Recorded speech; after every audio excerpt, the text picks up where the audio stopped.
We have to do more than just have rhetoric and conversations. The alliance's posture has to include tangible actions, which means cocking and loading sanctions that are systemic as opposed to pinprick and targeted. It probably means we ought to launch some sanctions right now so that Putin pays a certain price for the consternation he's already created. We have to have military actions to undergird those economic sanctions. That's why I'm urging, the alliance to start moving forces to its eastern frontiers and to stepping up its engagement and support of the Ukrainian armed forces, so that it's unambiguously clear to Putin and his leadership team that in an invasion of Ukraine will unleash physical and economic consequences that are devastating. From his vantage point, looking at the West, he may have concluded the West lacks unity and political resolve. He looks at the aftermath of the invasion of Afghanistan, which raised questions about America's commitment, its steadfastness. It created a certain amount of consternation and unease, if not division, with the alliance. He sees this debate over strategic autonomy in the European Union. He sees French and German attacks on America's role in Europe and commitment to Europe.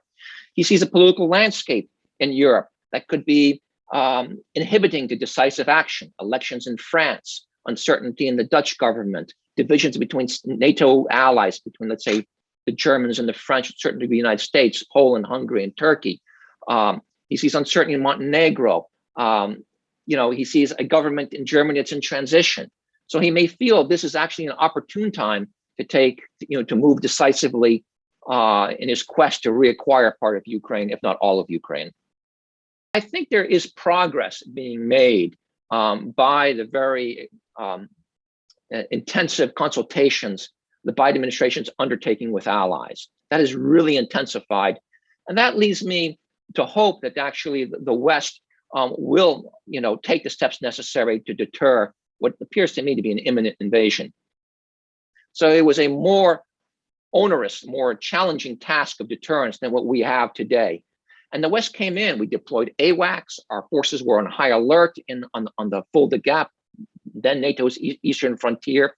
And the West came out swinging, articulating a very robust set of economic sanctions. Interestingly, they threatened to shut down a new pipeline that was going to be built to bring Russian oil into Western Europe. They threatened a trade embargo. They threatened to cut off financing credits to Poland and to the Soviet Union. These were the steps that the West took in unison that caused the Soviet Union then to back off on what was an imminent invasion. I'm telling you, the ingredients are there. We know what the recipe is. It's just a matter of demonstrating the political will. But my concern is that we have, over the last decade and a half, a pattern of indecisiveness, a hesitation in the face of Russian aggression. Well, the citizens of Central and Eastern Europe are still include generations that remember very well Soviet occupation. So the threat of an invasion by Russia is something they take very seriously. And when they see a massing of this kind of force against Ukraine, it has to make them shudder.